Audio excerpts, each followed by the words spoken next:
Welcome back to the BL Story Room. If you're looking for a love story that hurts in all the right ways before it heals you, you're in the right place. Before we dive into the rain and the shadows tonight, do me a favor, drop a comment telling me where you're watching from, and hit that subscribe button. It helps us keep these stories coming. Now, take a deep breath. Let's step into the dark. Chapter 1. The rain in Seattle didn't wash things clean. It just made the dirt stick to you. Co Jaiwan stared at the tips of his sneakers. They were wet. The canvas was soaked through because he couldn't afford the Uber to the address on the card, and the bus stop was 4 blocks away. He shivered, but it wasn't just the cold dampness seeping into his socks. It was the room. It was a private office at the back of a high-end jazz club that smelled of old leather and stale cigar smoke. The kind of place that felt expensive and dangerous, like a loaded gun wrapped in velvet. $200,000. The number floated in Jaiwan's mind. It was the debt his father had left behind before vanishing into the ether, leaving Jaiwan with a literature degree he couldn't use, and a terrifying group of loan sharks who had promised to start taking fingers by Friday. Today was Thursday. The heavy oak door creaked. Jaiwan's breath hitched. He stood up, his hands fumbling to smooth the wrinkles in his cheap, thrift store blazer. A man walked in. The air in the room seemed to get heavier, sucking the oxygen out of Jaiwan's lungs. Baek Dojin. The name alone was enough to make people on the streets of Koreatown lower their voices. He was taller than he looked in the blurry paparazzi photos, broad-shouldered in a black suit that fit him so perfectly it looked like a second skin. He didn't look at Jaiwan. He walked straight to the liquor cabinet, pouring a glass of amber liquid with steady, terrifyingly calm hands. "You're wet," Dojin said. His voice was deep, a low rumble that vibrated in Jaiwan's chest. It wasn't a question. It was an observation of a flaw. I walked," Jaiwan managed to say. His voice sounded thin, pathetic. Dojin turned. If Jaiwan expected a monster, he was confused. Dojin was devastatingly handsome, with sharp, aristocratic features and eyes that were the color of obsidian. But they were dead eyes. There was no light in them, just a flat, cold assessment. He looked at Jaiwan the way a butcher looks at a side of beef, deciding where to make the first cut. "Sit," Dojin commanded. Jaiwan sat. The leather chair swallowed him. Dojin placed a single sheet of paper on the desk between them. He didn't sit. He leaned against the edge of the desk, towering over Jaiwan. "You know who I am?" Dojin asked. "Yes." "Then you know I don't run a charity. You need money." "I need a ghost." Jaiwan blinked, confusion fighting through the fear. "A ghost? I need someone to live in my house," Dojin said, taking a slow sip of his drink. He watched Jaiwan over the rim of the glass. "I need a partner. On paper. Someone to stand next to me at dinners, so the other families stop trying to marry off their daughters to me. Someone to warm the bed, metaphorically. You will not touch me. You will not ask about my business. You will be seen, you will be safe, and you will be silent." He slid the paper forward. 1 year. Your father's debt is paid in full tonight. Plus a stipend for your silence afterward. It was a lifeline. It was a trap. Jaiwan looked at the contract. The words blurred. Domestic protection agreement. "And if I say no?" Jaiwan whispered. Dojin set the glass down. The sound of glass on wood echoed like a gunshot in the quiet room. He leaned in close enough that Jaiwan could smell him. Sandalwood, rain, and something sharp like iron. Dojin reached out. His fingers were large, calloused. He didn't grab Jaiwan. He just brushed a stray, wet lock of hair away from Jaiwan's forehead. The touch was barely there, ghost-light, but Jaiwan felt his skin burn where the man's finger had grazed him. The proximity was suffocating. Jaiwan's heart hammered against his ribs like a trapped bird. He looked up, trapping his gaze in Dojin's pitch-black eyes. For a second, just a split second, he saw something flicker in the mob boss's face. Not cruelty. Exhaustion. "If you say no," Dojin said softly, his voice dropping an octave, "you walk out that door. And tomorrow, the men looking for your father find you. I won't stop them." It wasn't a threat. It was just a fact. Jaiwan looked at the hand near his face. It was a hand that had ended lives. He knew the rumors. The Reaper of Seattle. The man who kills everyone he loves. But Jaiwan didn't have a life left to lose. He was already drowning. Dojin was just offering him a boat made of knives. "Where do I sign?" Jaiwan asked. Dojin stared at him for a long moment. The corner of his mouth twitched, almost imperceptibly. He pulled a heavy fountain pen from his pocket and held it out. Jaiwan took it. His hand shook, but he pressed the nib to the paper. The ink flowed black and permanent. "Co Jaiwan." When he looked up, Dojin was no longer leaning. He was standing straight, buttons done up, the wall of ice back in place. "Good," Dojin said, turning his back on him. "The car is outside. Don't pack. You won't need anything from your old life." Wait! Jaiwan stood up, his legs trembling. Mr. Beck, why me? There are 1,000 people who would kill for this money. Dojin stopped at the door. He didn't turn around. Because, Dojin said into the shadows, you have the eyes of a man who has already given up. And I don't have the energy to break someone new. He walked out. Jaiwan stood alone in the expensive room, the pen still warm in his hand, listening to the rain battering against the window. He had just sold his next year to the devil. But as he remembered the phantom heat of Dojin's finger on his forehead, Jaiwan realized the scariest part wasn't the danger. It was that for the first time in months, he didn't feel alone. Chapter 2. The estate wasn't a home. It was a fortress dressed up as a mansion. It sat on a cliff overlooking the grey, churning Puget Sound, isolated by miles of pine forest and a 10-foot iron gate. Inside, it was all glass, steel and silence. The kind of silence that hurt your ears. It had been 2 weeks since Jaiwan had signed his life away. 2 weeks of living in a museum, where he was the only exhibit. He learned the rules quickly, mostly by observation, because Dojin spoke to him as little as possible. Rule 1. Never enter the West Wing. Rule 2. Dinner is at 8 p.m. sharp. Don't be late. Rule 3. Be invisible. Jaiwan spent his days in the library, a massive 2-story room filled with books that looked like they had never been opened. He traced the spines of first editions, feeling like an intruder in a mausoleum. He was safe. The loan sharks had vanished as promised, but he felt like a bird in a gilded cage, waiting for the owner to remember he existed. Tonight, the routine broke.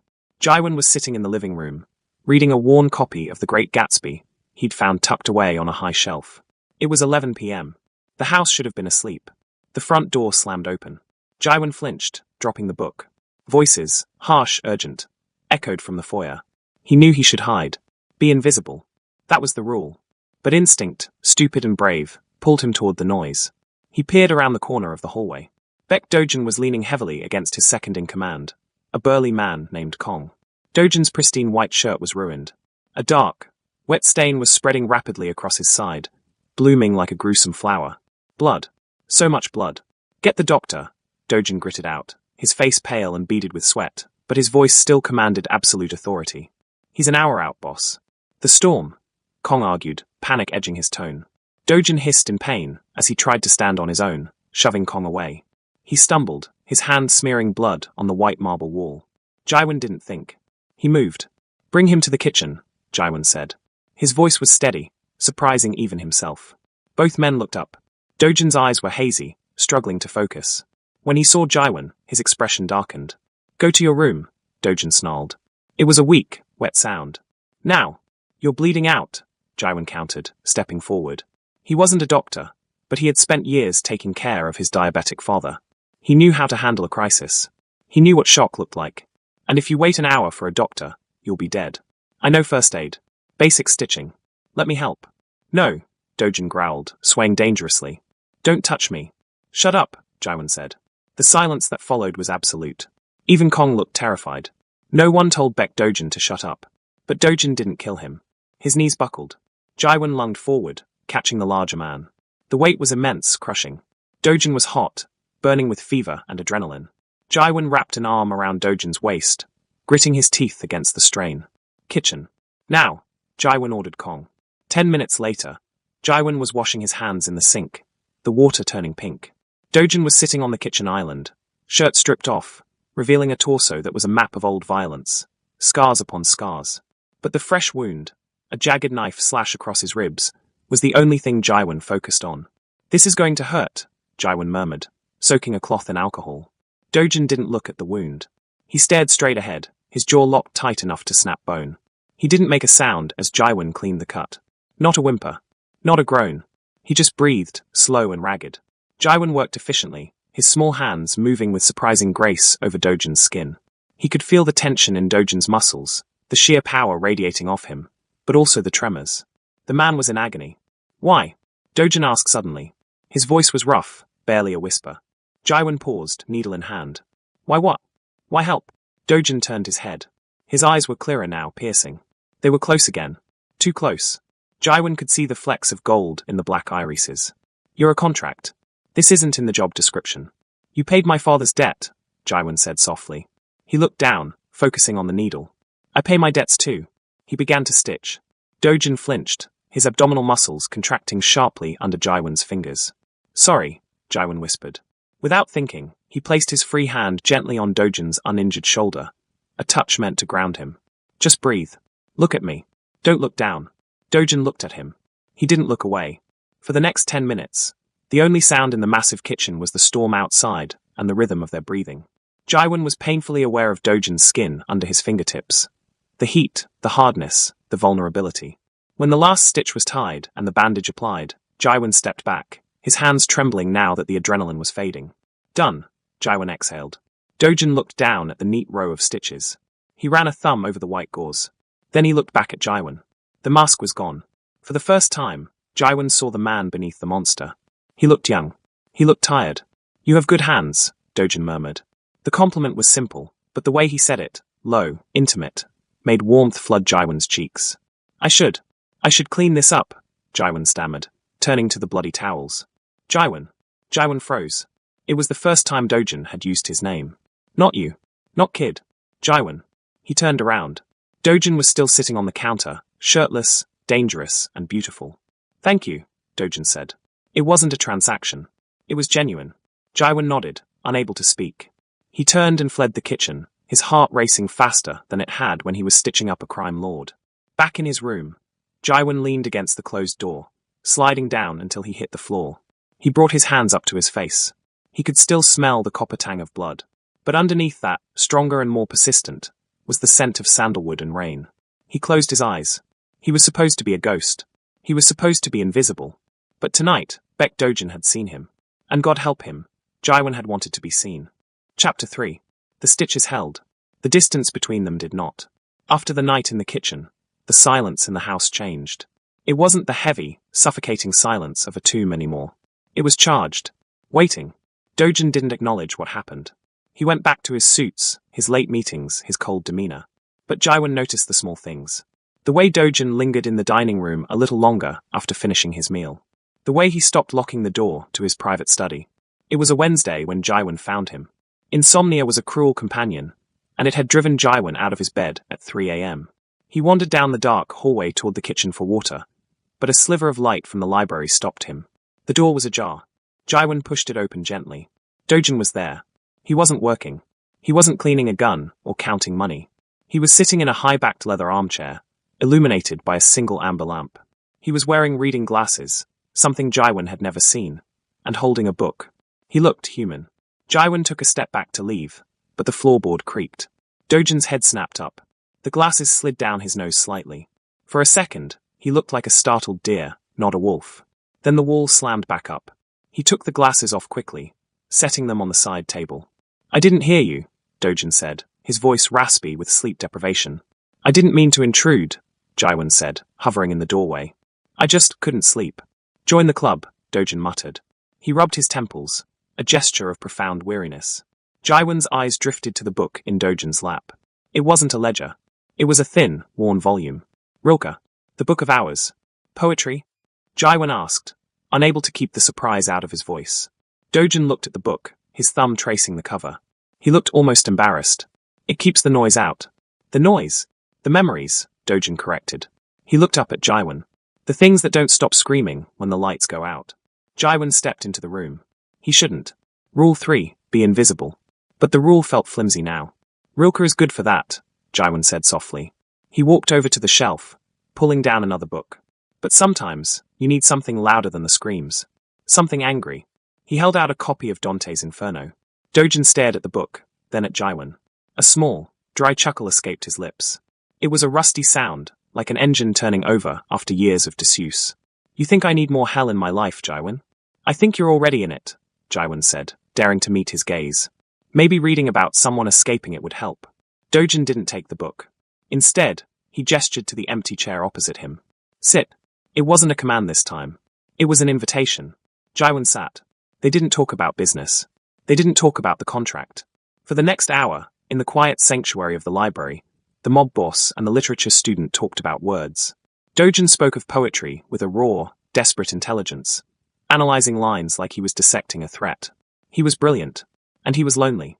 God, he was so lonely. Read to me, Dojin said suddenly. He had leaned his head back against the chair, closing his eyes.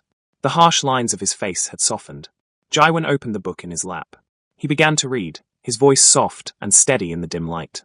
No feeling is final, Jaiwan read. Just keep going. Let everything happen to you. Beauty and terror. He looked up. Dojin was watching him.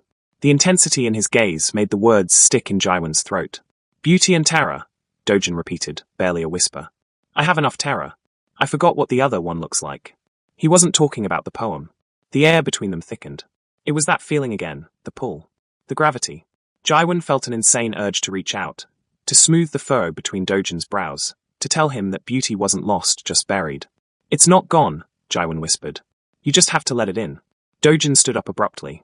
The movement was jarring. The vulnerability vanished, replaced by a rigid tension. Go to bed, Jaiwan, Dojin said, his back to him. His voice was tight. Before I forget why I hired you. Why did you hire me? Jaiwan asked, standing up. Really? Dojin turned his head. He didn't look at Jaiwan's face. He looked at Jaiwan's mouth, then his throat, then forced his eyes away. Because I needed a shield, Dojin said roughly. Not a weakness. Go. Jaiwan left. But as he walked back to his room, his heart pounding a frantic rhythm against his ribs, he knew something had shifted. The monster had cracks. And through the cracks, Jaiwan had seen the man hiding inside. And the terrifying part was Dojin was right. Jaiwan wasn't just a shield anymore.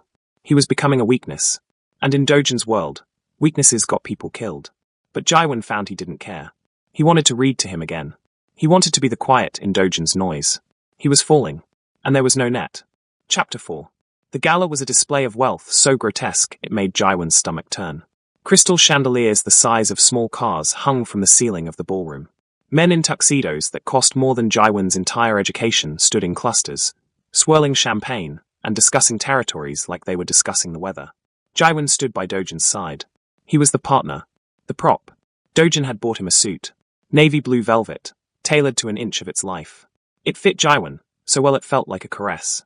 Dojin had tied Jaiwan's tie himself earlier that evening, his knuckles brushing against Jaiwan's throat, leaving a trail of goosebumps that still hadn't faded. Don't leave my side, Dojin murmured, his hand resting on the small of Jaiwan's back. The heat of his palm burned through the velvet. I know the rules, Jaiwan replied quietly, scanning the room. This isn't a rule, Dojin said, his voice dropping. It's a warning. There are sharks in the water tonight. He wasn't wrong. Jaiwan felt eyes on him. Hungry eyes. Calculating eyes. They looked at him and saw a weakness in Beck Dojin's armor. Then she appeared. Kong Mirror. She wore a dress the color of spilled blood, and her smile was just as sharp. She glided through the crowd, parting the sea of gangsters like a shark fin. Dojin, she purred, stepping into their circle. She ignored Jaiwan completely. You look tired. The throne must be heavy these days. Mirror, Dojin nodded, his hand tightening imperceptibly on Jaiwan's back. I thought you were in exile. I got bored, she shrugged, sipping her wine. Her eyes finally flicked to Jaiwan. They were cold, assessing. And this? The new pet? He's pretty. A bit fragile for you, isn't he? I give him a month before he breaks. He's not a pet, Dojin said. His voice was calm, but Jaiwan felt the tension radiating off him. And he's stronger than he looks. Mira laughed. It was a brittle sound. We'll see. You know how this ends, Dojin. Everyone you touch turns to ash. Remember the last one? Dojin stiffened. His hand left Jaiwan's back. He looked like he'd been slapped. Excuse us, Dojin said icily. He grabbed Jaiwan's arm, harder than necessary, and steered him toward the balcony. Outside, the night air was freezing. Dojin let go of Jaiwan and walked to the stone railing, gripping it until his knuckles turned white. He was shaking. Go inside, Dojin said. No, Jaiwan said. He stayed put. I said go. Dojin spun around, his eyes wild. Get away from me, Jaiwan. Didn't you hear her? I'm a curse. You shouldn't be here. You shouldn't be near me. I don't believe in curses, Jaiwan said, stepping closer. I do, Dojin roared. Everyone. My parents. My brother. My first. Everyone I love dies, Jaiwan. And you. He stopped, choking on the words. You are looking at me like you want to save me. And that is the most dangerous thing you can do. He reached into his jacket and pulled out an envelope. He shoved it at Jaiwan. Take it, Dojin said, his voice breaking. It's your passport. A new identity. A bank account with enough money to disappear. The contract is void. Leave. Tonight. Right now. Jaiwan looked at the envelope. It was freedom. It was safety. It was everything he had thought he wanted 3 months ago. He looked at Dojin. The powerful mafia boss was gone. In his place was a terrified man, trying to cut off his own limb to save it from infection. He was pushing Jaiwan away to save him. Jaiwan took the envelope. Dojin closed his eyes, a look of profound defeat on his face. He turned back to the railing, hunching his shoulders against the cold. Jaiwan didn't move. Slowly, deliberately, Jaiwan tore the envelope in half. The sound of ripping paper was sharp in the silent air. Dojin whipped around, his eyes wide with shock. "What are you doing?" Jaiwan tore it again. And again. He let the pieces of paper flutter down over the railing, disappearing into the dark garden below. "I'm not going anywhere," Jaiwan said. His voice was steady, anchored by a sudden, fierce clarity. "Are you insane?"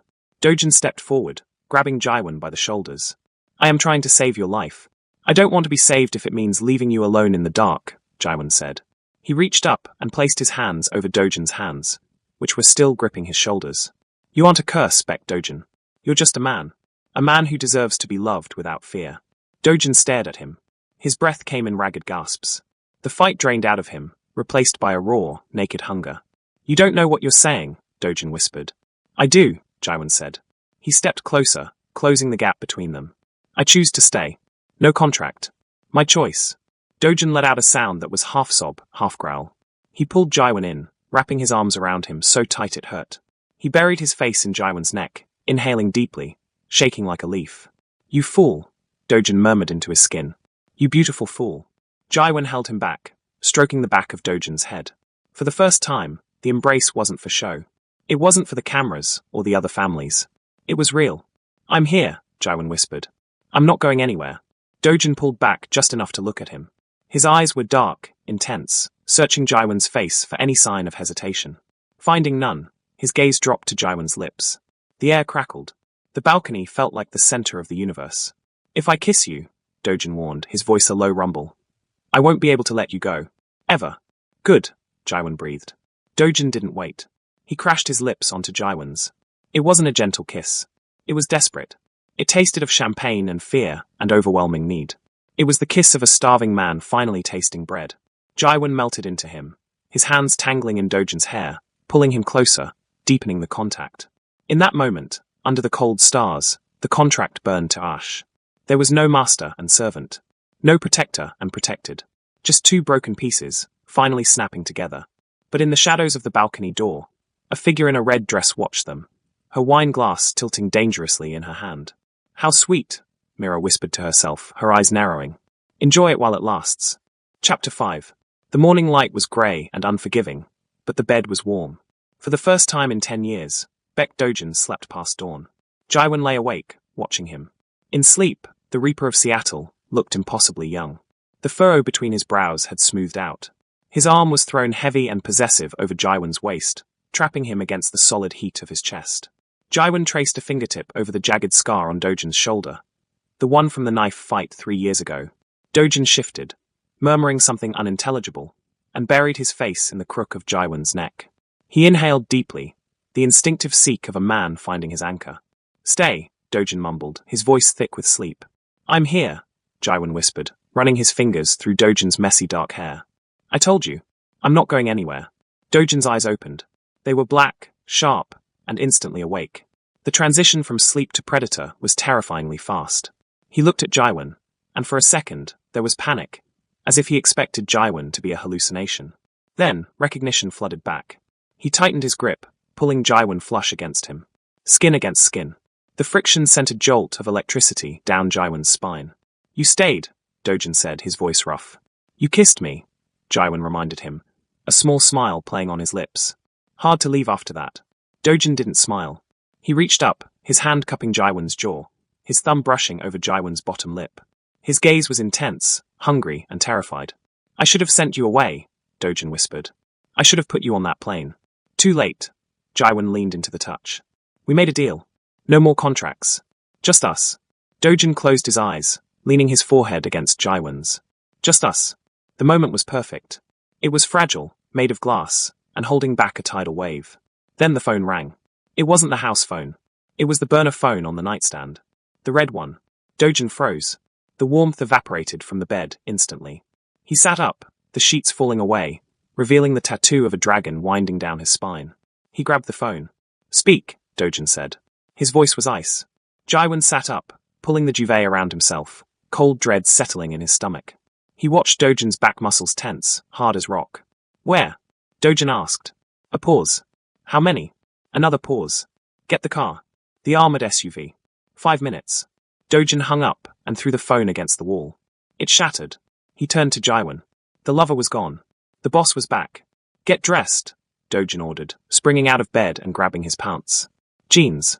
Sneakers. Nothing you can't run in. Dojin, what is it? Mira. Dojin spit the name out like poison. She didn't just watch last night. She sold us. She leaked your location to the Viper Syndicate. They know you're the weakness. They know you're here. The Vipers? Jaiwan scrambled out of bed, his heart hammering. They're coming. A hit squad. We have to move to the safe house in the Cascades. Now. The drive was a blur of rain and tension. They were in the back of a black, armored SUV. Kong was driving, his knuckles white on the wheel. 2 other cars flanked them. Dojin wouldn't let go of Jaiwan's hand. He gripped it so tight Jaiwan's fingers were going numb. But Jaiwan didn't complain. He looked out the window at the grey blur of the highway. I'm sorry, Dojin said. He was staring straight ahead, his jaw working. Jaiwan looked at him. Stop apologizing. I dragged you into this. I was selfish. I wanted to keep you, and now. Dojin's voice cracked. He looked at Jaiwan, his eyes wide and haunted. If they touch you. Jaiwan, if they hurt you. They won't. Jaiwan squeezed his hand. You won't let them. I'm not omnipotent. Dojin shouted, the sudden volume making Jaiwan jump. I am just a man with a gun. I can't stop bullets with my mind. I can't. He stopped, breathing hard. I can't lose you. I can't do it again. Dojin, Jaiwan said softly. You don't understand. Dojin turned to him, desperation clawing at his face. It's not just about protection. It's... Jaiwan, I don't just want you safe. I need you. I wake up, and I check if you're breathing. I look at the door, and wait for you to walk through it. I love you. The car went silent. The only sound was the hum of the tires on wet asphalt, and the drumming of rain. Jaiwan stared at him. The words hung in the air, heavy and absolute. I love you. Dojin looked like he wanted to take it back, like he had just handed Jaiwan a live grenade. I shouldn't have said that. It makes it worse. It makes you a target. No. Jaiwan unbuckled his seatbelt. What are you doing? Sit down. Dojin barked. Jaiwan ignored him. He slid across the leather seat and straddled Dojin's lap, his hands framing Dojin's face. It makes me strong, Jaiwan said fiercely. Say it again. Dojin looked up at him, his defenses crumbling. He wrapped his arms around Jaiwan's waist, burying his face in Jaiwan's chest. I love you, Dojin muffled against the fabric of Jaiwan's shirt. I love you so much it terrifies me. I love you too, Jaiwan whispered, kissing the top of his head. And we are going to be fine. We are going to. Screech. The world turned upside down. A massive force slammed into the side of the SUV. Metal screamed against metal. The window next to Jaiwan shattered, spraying them with tempered glass. The car spun, gravity vanishing, then slammed into the concrete divider with a bone-jarring crunch. Jaiwan was thrown off Dojin's lap, hitting the floorboard hard. Darkness danced at the edge of his vision. Jaiwan. Dojin's voice was a roar of panic. Jaiwan coughed, tasting blood. I'm okay. The door was ripped open. Not by Kong. By men in masks. Cold rain flooded the cabin. Get the boy, someone shouted. No. Dojin lunged, grabbing Jaiwan's ankle. A gunshot rang out, deafening in the enclosed space. Dojin cried out, his grip faltering as blood spurred from his shoulder. The same shoulder Jaiwan had kissed that morning. Dojin. Jaiwan screamed, kicking out at the masked man grabbing his arm. Run. Dojin gasped, trying to crawl forward, his gun hand trembling. Jaiwan run. But there were too many of them. Rough hands dragged Jaiwan out of the wreckage and into the wet, grey world. He saw Kong slumped over the steering wheel, unconscious. He saw Dojin dragging himself out of the shattered door, blood pouring down his white shirt, reaching out with a desperate, bloody hand. Jaiwan! Dojin screamed, a sound of pure, animal agony. A black bag was shoved over Jaiwan's head. The last thing he heard before the world went dark was Beck Dojin calling his name, his voice breaking under the weight of his worst nightmare coming true. Chapter 6. Pain had a taste. It tasted like rusty iron and old dust. Jaiwan woke up to the stinging slap of cold water. He gasped, his lungs heaving, his body jerking forward only to be stopped by the bite of zip ties digging into his wrists behind the chair. He was in a warehouse. It smelled of gasoline and low tide. The rain hammered against the corrugated metal roof, deafening and relentless.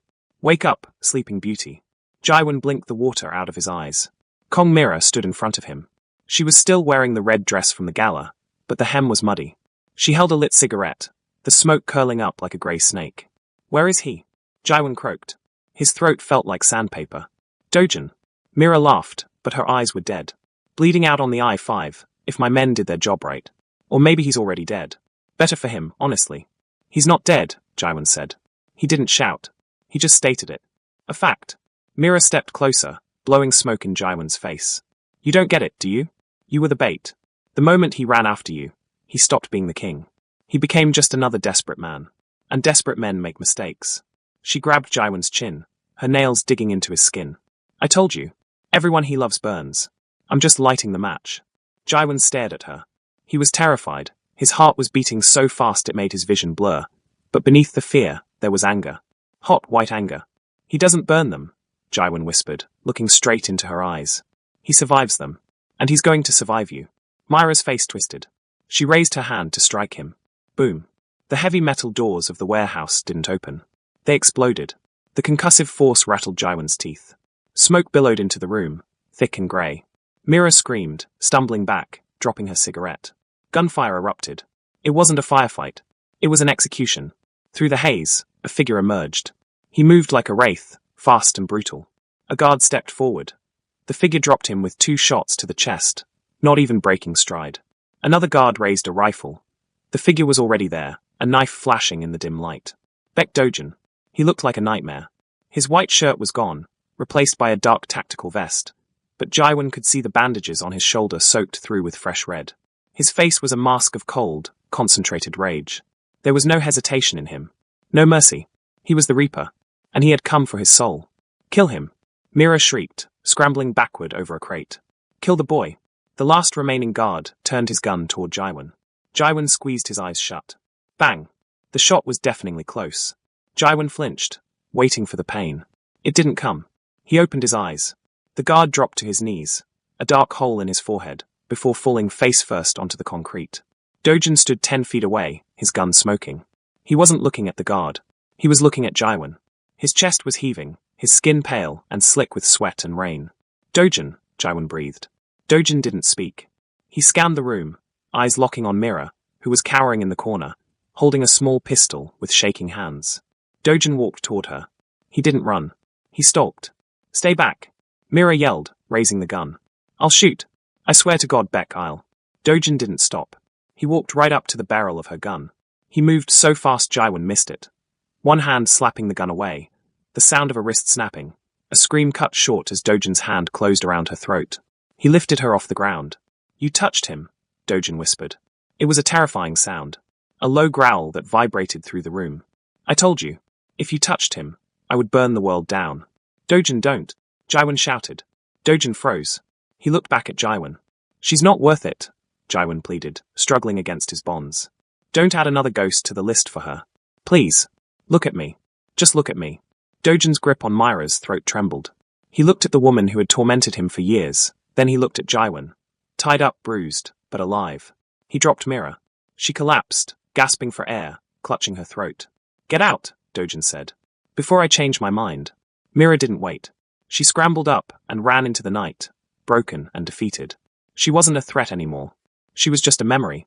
Dojin holstered his gun and turned to Jaiwan. The rage vanished, replaced by a desperate, crushing fear. He rushed over, falling to his knees in front of the chair. Jaiwan, Dojin choked out. His hands were shaking so badly, he could barely hold the knife to cut the zip ties. God, Jaiwan. Are you hurt? Did they? I'm okay, Jaiwan said, tears finally spilling over as his hands came free. I'm okay. He reached out and grabbed Dojin's face. Dojin collapsed forward, burying his face in Jaiwan's lap. The great mafia boss, the killer, the monster, he broke. He sobbed, harsh, racking sounds that tore through his chest. I thought I lost you, Dojin wept, his hands clutching Jaiwan's waist so hard it bruised. I saw the car, the empty seat. I thought the curse took you. There is no curse, Jaiwan whispered, leaning down to press his forehead against Dojin's bloody shoulder. He didn't care about the blood. He didn't care about the danger. You came for me. You saved me. That's not a curse, Dojin. That's love. Dojin looked up. His face was streaked with grime and tears. He looked destroyed. I can't do this anymore, Dojin said, his voice ragged. I can't be the king if it means you're the target. I can't breathe when you're not there. Then don't be the king, Jaiwan said. He wiped a smudge of blood from Dojin's cheek with his thumb. Be Dojin. Just be Dojin. Dojin stared at him, his dark eyes searching Jaiwan's soul. Slowly, he leaned in. He didn't kiss Jaiwan with hunger this time. He kissed him with reverence. It was a soft, trembling press of lips, tasting of salt and relief. "Let's go home," Dojin whispered against his mouth. "We can't," Jaiwan said softly. "The house isn't safe." Dojin pulled back. A strange, wild light entered his eyes. He stood up, pulling Jaiwan with him. He took a lighter from his tactical vest, the one he used for his rare cigars. "I don't need the house," Dojin said. He looked around the warehouse, at the spilled gasoline drums in the corner.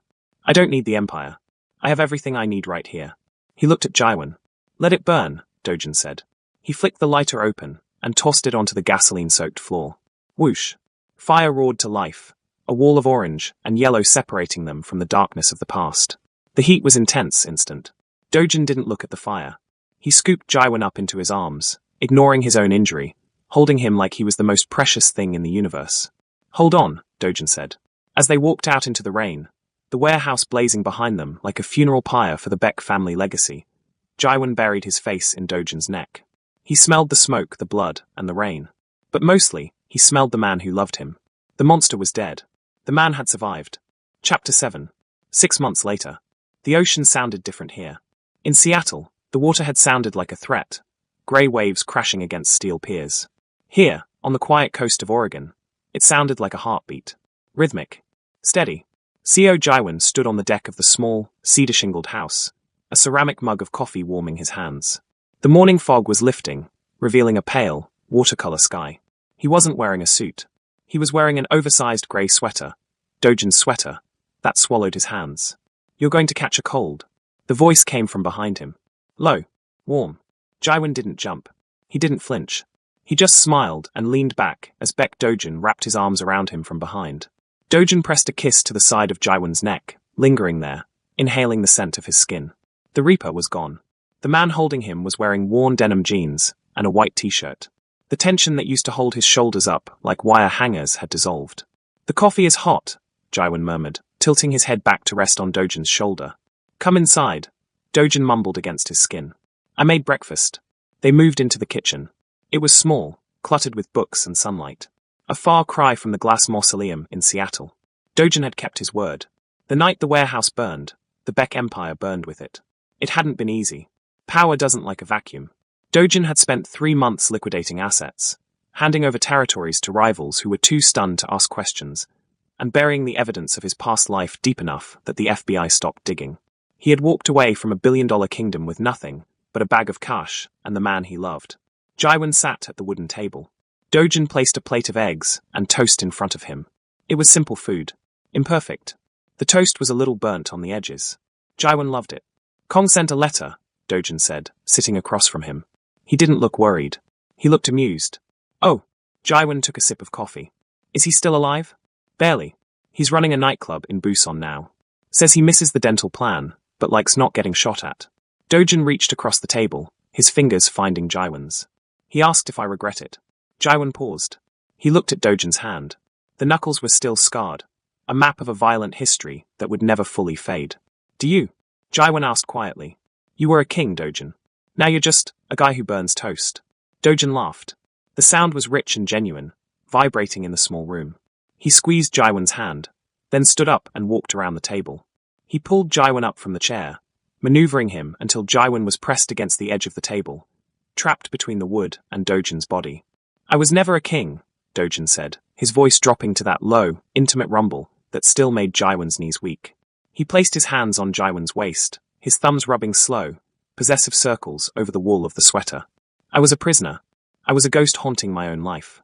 Dojin leaned in, his nose brushing against Jaiwan's.